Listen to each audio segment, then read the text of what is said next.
So yung mga Dabarkads, mga kabiyay, isang mabiyayang araw po sa ating lahat. So ito guys, so kailan lang to napanood ko, sabi ko grabe naman to si Mayor Vico Soto. Grabe naman to si Pinsan. Sana sana makatawid sa kongreso to si Mayor Vico Soto. Sana sa susunod na eleksyon, ito yung kailangan ng bayan. So ito pag-uusapan po natin, hindi naman ito Vico Soto ay mamimigay ng lupa sa mga Pasigueño. Sana all. Alam nyo, isa yan sa mga lalo dyan sa Pasig. Marami din akong nung panahon na nagcha-charity ako, maraming mga talagang homeless dyan, mga nakatira sa gilid-gilid.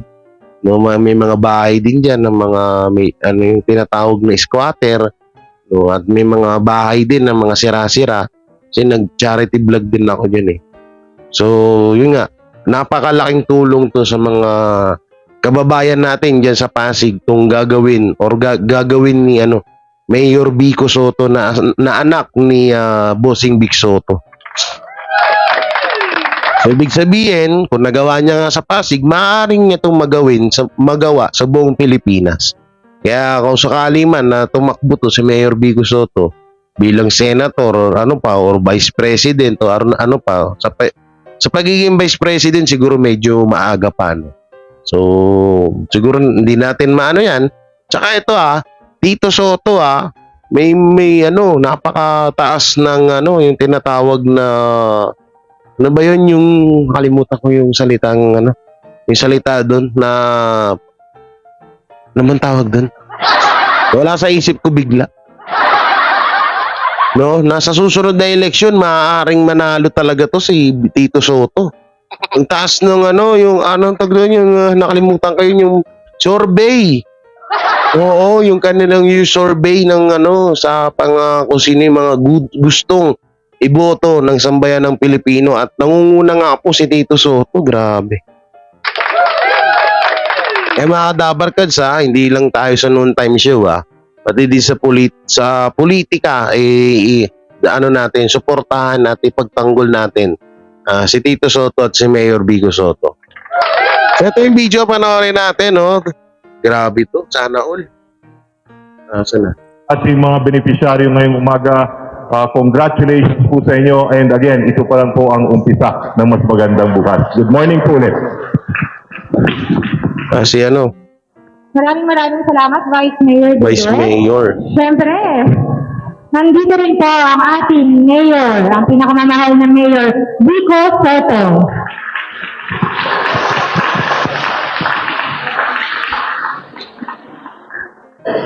May pagkahawig kami ni Mayor Vico Soto. Magandang umaga po sa ating lahat. Una po sa ating mga awardees, congratulations po sa inyo. Alam ko pong matagal-tagal nyo na pong inaasam-asam ito at masaya po kami ng inyong lokal na pamahalaan, ni Congressman, ni Vice Dodot, si Councilor Gin dito, si Councilor Angelo nandito rin po. Masaya po kaming maging saksi ng awarding po ng contract to sell po na ito. Muli po, congratulations sa inyo. Siyempre, nagpapasalamat din po tayo sa lahat ng mga tumulong sa atin. Ito po ang ating mga, hindi ko po isa-isahin dito po yung mga barangay officials natin. Ito po ang panguna ni Kapopoy. Balakpakan po natin dito po mga kagawad natin. Siyempre, mga kaibigan natin mula sa NHA, na nakita naman po natin na kung gaano sila kasipag, nakita rin po natin ng malasakit nila sa mga kapwa nating Pasigueño, hindi lang sa Santo Lucia, hindi lang sa soldiers, kundi sa buong lungsod ng Pasig. Medyo marami po tayong ginagawa ngayon kasama ng NHA, kaya maraming salamat din po sa inyo. Katunayan, Archimon, meron pa tayong isang pag-uusapan dito mismo sa soldiers, kasi ito po yung awarding natin nung nakaraan, nung pandemya, nandito rin po kami ni Congressman nung awarding po nung unang batch natin. Siguro yung iba sa inyo ay nandun din. Ngayon, ito yung remaining, kung di po nagkakamali, Archimon, yung ina-award po natin ngayon, ito po yung remaining na nasa ilalim ng NHA title. So kung tutusin, tapos na yung role ng NHA, pero alam ko naman tutulong pa rin po sila dahil gaya po ng alam ng karamihan sa atin dito, ay meron pa pong naiiwan na ilang mga kapitbahay po natin na ito po yung medyo may issue pa dun sa lupa, yung remaining portion na lang po.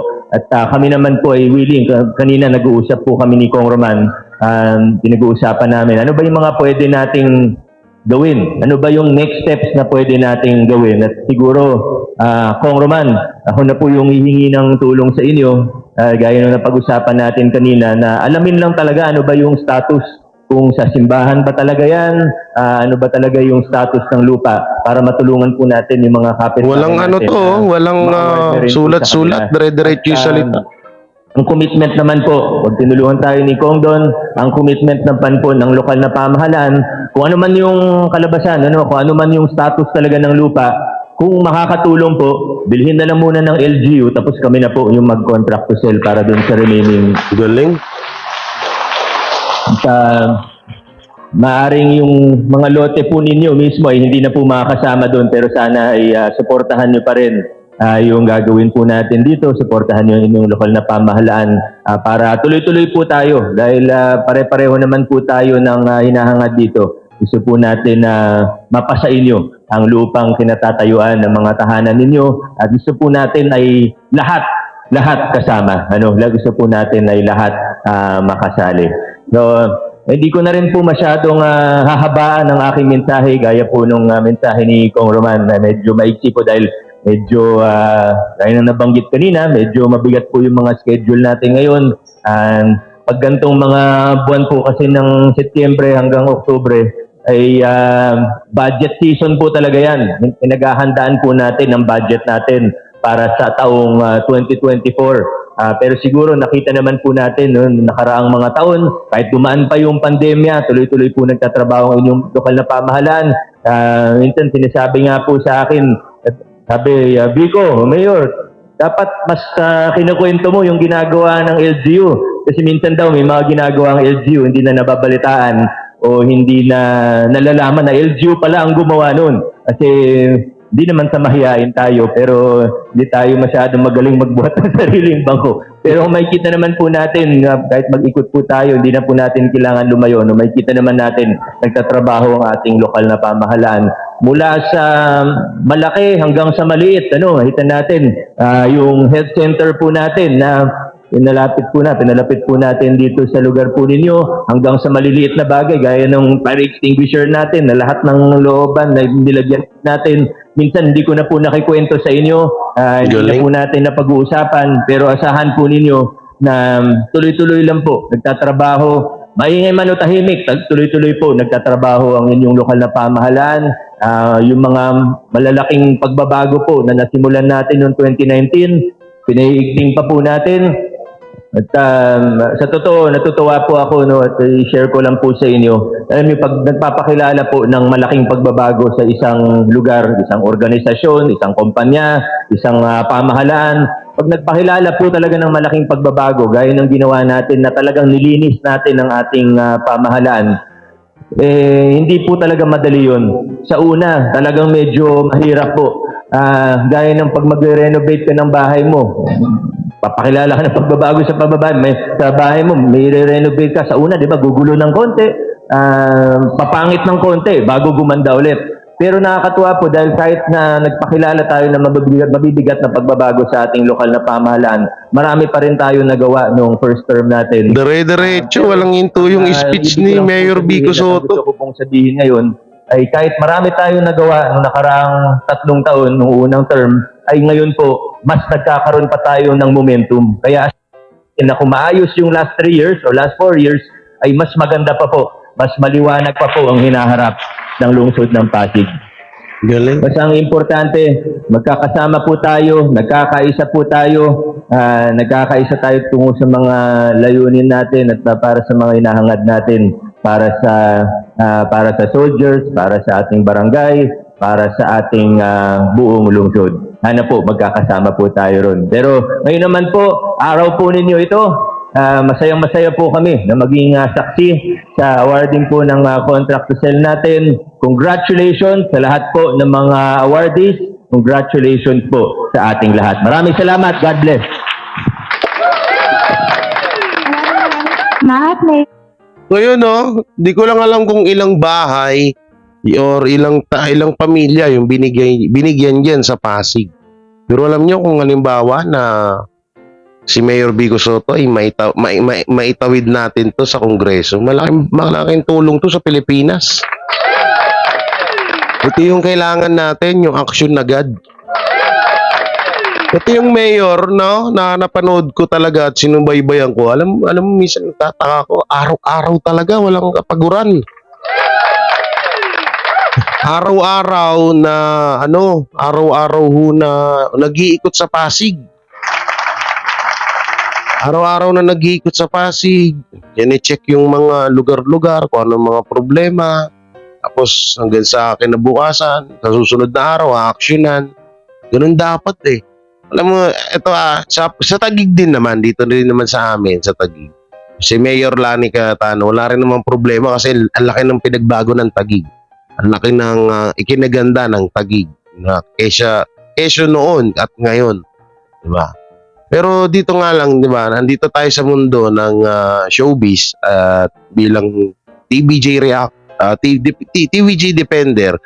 So, ano ko rin, parang, sabi ko, panoorin ko nga to, subaybayan ko to si Mayor Vico Soto. Napapansin ko kasi napakaganda ng mga ginagawa niya. Yung palakad niya sa Pasig, napakaganda.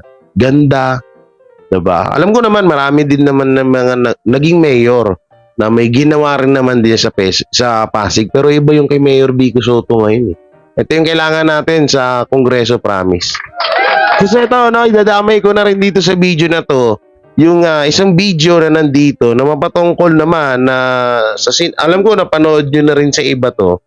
Pero dito, syempre iba naman yung sa atin, no, na di umano ay etong asan na ba yung video na yun? Nandito kaya yun? Nandito ka ba? Naku, mukha na ito sa taas. Eto. Yung video po na si Joey De Leon po, si Henyo Master. No, si Henyo Master ay titulong Itbulaga ay talagang nararamdaman na natin na malapit nang mabalik sa kanila. So yun lang naman yung goal natin dyan eh, maibalik yan. Tapos na yung gulo. Huwag na sila magparinig, mananahimik din tayo, di ba? Ngayon, kung sakali man na mabalik na yung titulong Itbulaga at wala na rin parinigan na mangyayari, so siguro ang re-reactionan na lang natin dito, puro good vibes na lang talaga. Wala na kayo makikitang issue kapag wala din kami nakikitang issue. Pero kapag sa oras na makakita kami ng issue mapatungkol sa TVJ at kung ano-ano pinagsasabi nyo, hindi pa pwedeng hindi kami papasok dyan. So ito yung video, panoorin natin. Pagbabalik ng isang ball.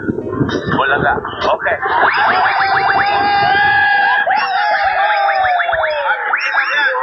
Hindi pa tapos. Hinihintay pa natin ang pagbabalik ng isang ball.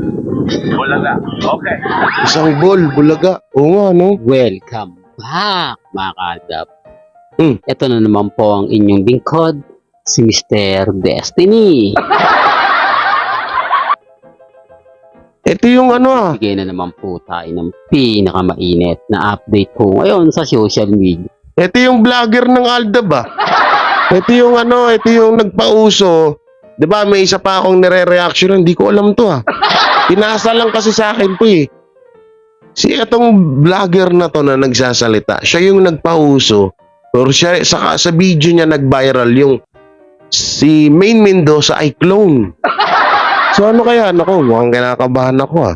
Ano kaya sasabihin nito sa TVJ? So panoorin natin. Ito po yung pinakamainit na sinabi nga po raw ni Henyo Master Joey De Leon.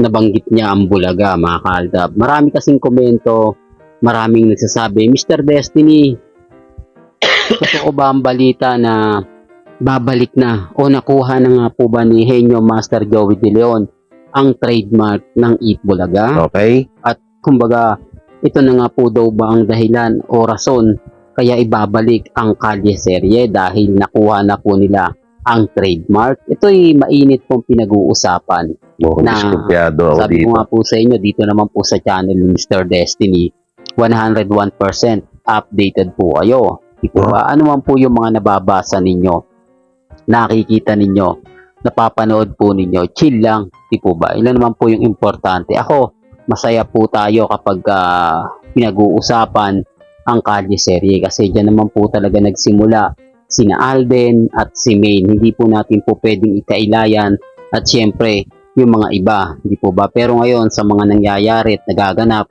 may kanya-kanya po tayong opinion, may kanya-kanya po tayong reaksyon. Mm. Ang sa akin lang naman po, kung ano lang yung latest, kung ano lang po yung trending, dun lang po tayo. Okay? Bagamat marami pa pong kumu-question o nagsasabing hindi nga po raw totoo itong binabalita natin, hindi raw totoo itong mga komento, pati pa rin po ang opinyon ng mga netizen. Ako, masaya po ako, ulitin ko, masaya po tayo kapag naibalik ang Kalye serye. Kahit sabihin na natin na hindi na si Mengay, hindi na si Jose, kumbaga iba na mga lolas yung gaganap, si Nawali, si Ryan, si Alan Kay, di po ba? Hindi po imposible yan. Sabi ko nga po, dito po sa channel ni Mr. Destiny, 101% updated po kayo. Ano man po yung mga nababasa ninyo, nakikita po ninyo, napapanood, chill lang, di po ba? Pero bago natin ituloy itong mainit at napakagandang update po natin, kung bago ka lang sa channel na to, True Vlogger Alda. Walang ya, intro pa lang pala yun. So, tama 2 minutes? kaya consider na po kitang bagong subscriber at huwag mong kalimutang i-share. Ito yung mga mga reactor ng Aldab eh. Alam niyo po mga ka-Aldab, Oh, di ba? napakaraming siguro mangyayari, magaganap, Okay. sakaling dumating na yung point na masasabi nga po natin nasa E80 na o Eat Bulaga na talaga yung trademark na marami kasing mga senaryo, marami na kasing naglalabasan nga po patungkol sa E80 o Eat Bulaga sa tape na ganito ganyan, etc. etc. Pero siyempre hindi muna tayo magbibigay ng pahayag o never po muna tayong kumbaga magkukumpirma. Ang sa akin lang po update, di po ba? Yan naman po yung gusto ninyo. Siyempre, yan naman po talaga yung pinaka ano natin dito sa channel. Pagbibigay po ng mga update. Kahit sabihin nila sa akin, ako magbago ka na ng content, Mr. Destiny, hindi mo ba ramdam, bagsak na yung subscriber mo, bagsak na yung viewers mo. Okay lang, di po ba? Tuloy-tuloy lang naman po tayo. Kahit ganyan po yung paninira nila sa atin, sa channel natin, okay lang. At least ako tuloy-tuloy pa rin po, di po ba? Sabi ko nga po, yung masasarap nating update, yung masasarap nating kaganapan sa Broadway, di po ba sa Philippines Arena, sa Barangay 1 for All for One, sa mga event na pinupuntahan po natin, hindi po ba? Natin? Tayo pa rin po yung magkakasama. Tayo pa rin po yung sanggang dikit, di po ba? Kaya hindi po ako bibitiw. Kahit anong sabi, kahit bagsak na nga po, kahit kukunti na lang po kayo nanonood eh. Di po ba? Respeto na lang po sa mga ayaw. Hindi ko naman Ano hindi kasi ko kukunti manonood sa inyo? Eh, ikaw ba naman pausuhin nyo na si Maine Mendoza ay clone? Sa mga, dito naman, mukhang okay naman yung video niya. Nagulat talaga ako. Kasi hindi ko, alam nyo yung tutusin, hindi ko pinapanood. Hindi ko po pinapanood yung akala ko nga, ito na yung pero doon, ang akala ko nga, ito na yung full video na parang makukuha na nga talaga ng TVJ yung Itbulaga. Nagulat ako, Mr. Destiny. Naalala ko, nireactionan ko to ito yung umabot nga ng 100k viewers yung video ko dito na yun nga yung kay Maine Mendoza at si Aldrin daw ay hindi na daw yan sila. Oo, dahil lang totoong Maine Mendoza at Alden Richard po daw ay nasa ibang lugar na at may anak, 3 anak. So yung asawa daw ni Atayde is clone na lang daw yan. Kaya ngayon nagulat ako, sabi ko siya pala to. Hindi ko kasi pinapanood eh. Gusto ko sabay tayo, no? Para isa lang komento natin. Meron kasi ibang mga vlogger na pinapanood mo na yung video. Tapos kapag pinanood nila, alam mo yung intention nila is para banatan. Banatan talaga. Hindi muna nila kinakalkula sa utak nila na kung tama ba yung sinabi. Dito naman, wala naman ako narinig na masama yung sinabi niya sa TVJ, sa EAT. Tutusin, mas okay. Okay ngayon yung video niya. Pero tutusin yung ibang mga video niya, minsan sursuela. Minsan sabi binababoy daw si Main sa EAT. Kung ano daw paniniran ng TVJ kay Alden. Ganon yung mga nangyayari dyan minsan. Kaya yung mga, alam mo yung mga vlogger ng Alda, puro ano lang sila, puro voice over. Wala man lang akong isang nakita na na tawag dito. Wala akong nakita na, alam niyo yun, katulad namin na may muka, kilala nyo kami. Sila, puro mga boses lang maririnig mo. Pero yung isa nga na nagtataka ako sabi ko, laki ng views nito Paniwalang-paniwala yung mga nanay na nagko-comment sa baba na biruin mo, clone. Clone tapos nandun nagsasayaw. Sa cellphone lang yung clone Tapos nakikita mo nagsasayaw dun sa EAT si Main Mendoza. Paano di nagkalas-kalas yun? So hindi natin tinuloy yung video pero ito nga alam nyo, matagal ko nang sinabi yan na yung titulong Itbulaga ay talagang mapapasa kamay na talaga yan. Noon pa naman nasa kamay na ng TVJ yan. Napapatagal lang yung na yun. Ito matagal nang alam ng TVJ na babalik sa kanila yan. Kaya nga mapanggang ngayon, yung title ng show, diba, It? So wala pa yung dugtong. Ayun nga yun Kaya nila pinaglalaban yan, inaantay nila yung pangdugtong dun. So ngayon, yung naman, yung tape INC na naman ay parang nagpa-register ata Itbulaga Happy. Itbulaga, tas Happy pa. Di ba yung EB Happy ay kay kay Jericho. Ano ba yun? Nakalimutan ko yung apelido. Di ba sa kanya yun? Siya yung gumawa, siya yung nag-isip. Tapos pina-register ng tape. So, hindi na tayo updated kung ano na nangyari dun sa issue nila na yun, Pero yun nga, ulitin ko, sasabihin ko sa inyo, noon pa naman na paglipat ng TVJ sa alam ko na yan na makukuha nila yan. So, hindi nga lang kung madaling ganun kasi hindi naman basta-basta ang alusos, mapera yan. Kung sa mapera, maraming mga kapit yan. Pero ganun din naman ng TVJ. Yung nga lang sa kanila, ang ginawa nila, wait lang, ubo lang ako. Yung sa kanila kasi, ng mga kadabarkad sa TVJ, yung proseso na ginagawa nila is talagang proseso ng batas. Sa halos ewan ko lang. Sa mga kadabarkad, ano masasabi nyo sa bidyong ito, So, ipag-pray pa rin po natin ng TVJ na sana ay magtuloy-tuloy na at makuha na nila ang kanilang minimiti na makuha nila ang titulong Itbulaga. At para na rin sa atin, maging masaya na tayo.